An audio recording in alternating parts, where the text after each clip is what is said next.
അടുത്തതായിട്ട് കമ്മ്യൂണിക്കേഷൻസും അലേർട്സും എങ്ങനെ സെറ്റ് ചെയ്യാൻ നോക്കാം. ഇതിൻ്റെ ഇമ്പോർട്ടൻസ് എന്താണെന്ന് വെച്ചിട്ടുണ്ടെങ്കിൽ, കമ്മ്യൂണിക്കേഷൻ എന്ന് പറഞ്ഞിട്ടുണ്ടെങ്കിൽ ആദ്യം അതിനായിട്ട് സെറ്റിങ്സിൽ കമ്മ്യൂണിക്കേഷൻസിൽ വരിക. കമ്മ്യൂണിക്കേഷൻ കസ്റ്റമർക്ക് ഓർഡർ ചെയ്യുമ്പോൾ പോകുന്ന ഇൻറ്റിമേഷനാണ് കമ്മ്യൂണിക്കേഷൻസിൽ വരുന്നത്. ഓർഡർ ചെയ്യുന്ന സമയത്ത് പല പല ഇവൻറ്റ്സ് ഉണ്ട് ഓർഡറിന്. Order placed, order confirmed, order processing, manifested, shipped, delivered, payment cancel. ഈ ഓരോ ഇവൻറ്റിലും ഏതൊക്കെ ഇവൻറ്റിന് നോട്ടിഫിക്കേഷൻ അവരുടെ വാട്സപ്പിലേക്കും അവരുടെ ഇമെയിലിലേക്കും പോകണമെന്നാണ് കമ്മ്യൂണിക്കേഷൻ എന്നുള്ള കൊണ്ട് ഉദ്ദേശിക്കുന്നത്. ഇത് നമുക്ക് രണ്ട് രീതിയിൽ കൊടുക്കാം, വാട്സപ്പും ഇമെയിലും. വാട്സപ്പ് നമ്മൾ റെക്കമെൻഡ് ചെയ്യുന്ന ഒരു 2 അല്ലെങ്കിൽ 3 ഇവൻറ്റിന് മെസ്സേജ് അയക്കാനാണ് റെക്കമെൻഡ് ചെയ്യുന്നത്. ഈ വാട്സപ്പ് മെസ്സേജ് ചാർജബിൾ ആണ്. 1 രൂപയാണ് ഒരു മെസ്സേജിന് ചാർജ് ചെയ്യുന്നത്. അത് നമുക്ക് വാലറ്റിൽ ആഡ് ചെയ്യാനായിട്ട് പറ്റും. ഇവിടെ ക്ലിക്ക് ചെയ്താൽ വാലറ്റ് ഓപ്പൺ ആവും. ഇതിൽ നമുക്ക് റീചാർജ് ചെയ്യാം. നിങ്ങളുടെ പാസ്ബുക്കും വേണമെങ്കിൽ ഇവിടെ കാണുകയും ചെയ്യും. ഇവിടെ ക്ലിക്ക് ചെയ്താൽ കംപ്ലീറ്റ് ഡീറ്റെയിൽസ് ഇവിടെ കാണിക്കും.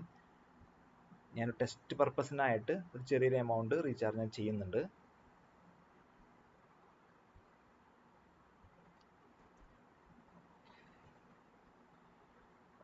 ഓക്കെ, ഞാൻ റീചാർജ് കംപ്ലീറ്റ് ചെയ്തിട്ടുണ്ട്.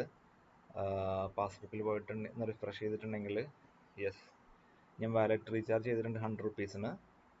അപ്പോൾ ഇനി എന്തെങ്കിലും ഓർഡർ ഇവൻറ്റ് വരുമ്പോൾ നമ്മൾ ഓൺ ആക്കിയിട്ട് ഇവൻ്റ് അനുസരിച്ച് കസ്റ്റമർ മെസ്സേജ് പോകും. ഞാൻ 2 എണ്ണമാണ് ഓപ്റ്റ് ചെയ്യുന്നത്. ഒന്ന് ഓർഡർ കൺഫേംഡും ഓർഡർ ഷിപ്പ്ഡും. ഈ 2 സെലക്ട് ചെയ്യാൻ കാരണം നമ്മൾ മാനുവൽ പേയ്മെൻ്റ് ആണ് ചൂസ് ചെയ്തിട്ടുള്ളത്. അപ്പോൾ കസ്റ്റമർ ചില പേയ്മെൻറ്റ് ചെയ്യാണ്ട് ഓർഡർ ചെയ്തേക്കാം. അപ്പോൾ അതിനെ പ്രൊട്ടക്ട് ചെയ്യാനായിട്ടാണ് ഇത് ചെയ്തിട്ടുള്ളത്. ഇൻ കേസ് നമ്മൾ റേസോർപ്പി ഓപ്റ്റ് ചെയ്തിട്ടുണ്ടെങ്കിൽ ഓർഡർ പ്ലേസ് ചെയ്തും കൂടെ നിർബന്ധമായിട്ട് ഓൺ ആക്കിയിടാം. പിന്നെ നമുക്ക് ഡെലിവേർഡ് മെസ്സേജ് ഓൺ ആക്കിയിടാം, പേയ്മെൻറ്റ് ക്യാൻസലിൻ്റെ ഓൺ ആക്കിയിടാം. റേസോർപ്പി ഉണ്ടെങ്കിൽ ഇതൊക്കെ ഓൺ ആക്കിയിടാം. അപ്പോൾ ഒരു മെസ്സേജിന് 1 രൂപയാണ് ചാർജ് ചെയ്യുന്നത്. ശേഷം അപ്ഡേറ്റ് വാട്സപ്പ് സെറ്റിംഗ്സ് കൊടുക്കുക. അപ്പോൾ സെറ്റിംഗ്സ് അപ്ഡേറ്റഡ് ആവും. ഞാൻ ഇനി ഇമെയിലിലേക്ക് വരാം. ഇമെയിൽ കംപ്ലീറ്റ്ലി ഫ്രീ ആണ്. വാട്സപ്പ് നമ്മളെ ഫേസ്ബുക്ക് അല്ലെങ്കിൽ മറ്റേ നമ്മുടെ ചാർജ് ചെയ്യുന്നതുകൊണ്ടാണ് നമ്മളും ചാർജ് ചെയ്യുന്നത്. ഇമെയിൽ കംപ്ലീറ്റ്ലി ഫ്രീ ആണ്.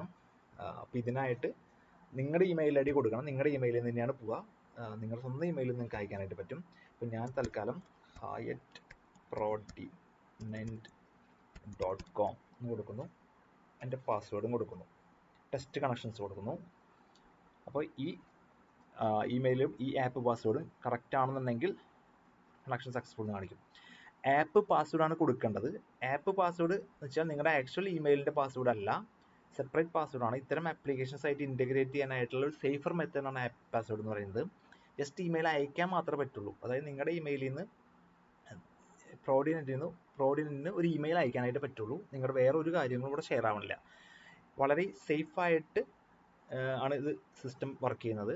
ആപ്പ് പാസ്വേഡ് എങ്ങനെ ജനറേറ്റ് ചെയ്യുക എന്നുള്ളത് ജസ്റ്റ് യൂട്യൂബ് നോക്കിയിട്ടുണ്ടെങ്കിൽ ഒരുപാട് വീഡിയോസ് ഉണ്ടാവും. How to generate app password for Gmail എന്നോ, നിങ്ങളുടെ പ്രൊവൈഡർ ജിമെയിൽ ആണെങ്കിൽ അത് സെർച്ച് ചെയ്യാം, ഹോട്ട്മെയിൽ ആണെങ്കിൽ അതും സെർച്ച് ചെയ്യാം. പിന്നെ തീം സെറ്റ് ചെയ്യാം. ഇപ്പോൾ എൻ്റെ ബ്രാൻഡിൻ്റെ കളർ എന്ന് പറയുന്നത് ഏതാ? മെറൂൺ ആണ്. ഞാൻ ആ കളർ ഞാൻ സെലക്ട് ചെയ്തിട്ട് ഞാൻ ഇവിടെ കൊടുക്കുന്നത്. അപ്പോൾ അതേ തീമിലായിരിക്കും എൻ്റെ മെയിലിൻ്റെ ഒരു ഉള്ളടക്കം എന്ന് പറയുന്നത്.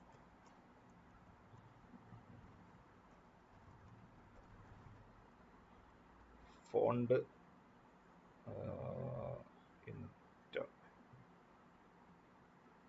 ഓക്കെ, ഈ ഫോണ്ട് ഞാൻ സെലക്ട് ചെയ്യുന്നു. ഞാൻ സേവ് ചേഞ്ചസ് കൊടുക്കുന്നു. അപ്പോൾ ഇത്രയും കാര്യം അപ്ഡേറ്റ് ആയി. ഓർഡർ പ്ലേസ്ഡ് എന്നുള്ള ഇവൻറ്റിനും ഓർഡർ കൺഫേംഡ് എന്നുള്ള ഇവൻറ്റിനും ഷിപ്പ്ഡ് എന്നുള്ള ഇവൻറ്റിനും ഞാനത് ഓൺ ആക്കിയിടുന്നു. അപ്ഡേറ്റ് ഇമെയിൽ സെറ്റിംഗ്സ് കൊടുത്തു. ദാറ്റ് മീൻസ് കസ്റ്റമറുടെ ഓർഡർ ചെയ്യുമ്പോഴുള്ള ഇവൻറ്റിന് കസ്റ്റമർക്ക് പോകുന്നതാണ് communications. Let's come to alerts. Alerts എന്ന് പറയുന്നത് ഒരു ഓർഡർ വരുമ്പോൾ അല്ലെങ്കിൽ ഏതെങ്കിലും ഇവൻറ്റിന് ആസ് എ സ്റ്റോർ ഓണർ നിങ്ങൾക്ക് വരുന്ന അലേർട്സിനാണ് അലേർട്സ് എന്ന് പറയുന്നത്. 2 അലേർട്സാണ് നിലവിൽ നമുക്കുള്ളത്. ഒന്ന് new order അലേർട്ടും 2 law stock അലേർട്ടും.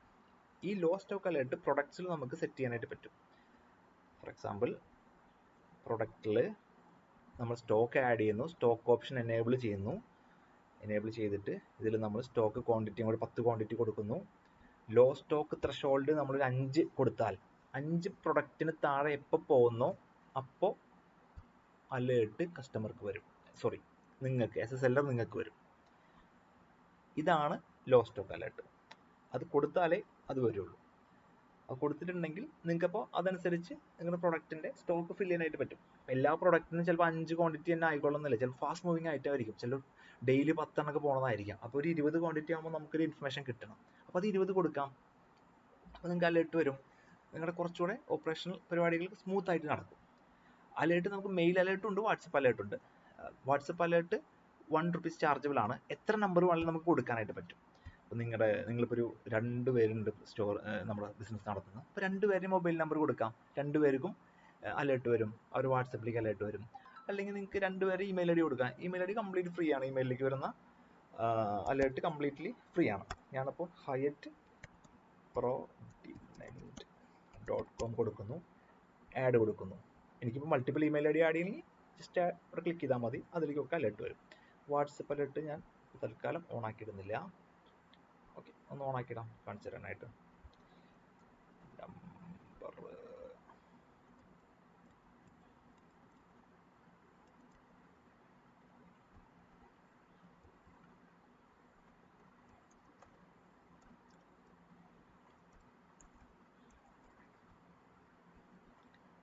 Okay. Update alerts എന്ന ഓപ്ഷനോട് ഞാൻ ഞെക്കി. ഇപ്പം നമ്മൾ കമ്മ്യൂണിക്കേഷൻസും അലേർട്ടും സെറ്റ് ചെയ്തു. അപ്പോൾ ഇനി ഒരു ഓർഡർ വരുമ്പോൾ ആസ് എ സ്റ്റോർ ഓണർ എനിക്കും വാട്സപ്പിലും മെയിലിലും അലേർട്ട് വരും. കസ്റ്റമറിന് അവർ ഇമെയിൽ ഐ ഡി കൊടുത്തിട്ടുണ്ടെങ്കിൽ അവർ ഇമെയിലിലേക്ക് അതിൻ്റെ ഓർഡർ ഡീറ്റെയിൽസ് പോകും. വാട്സപ്പിലേക്കും ഓർഡർ കൺഫർമേഷൻ പോകും.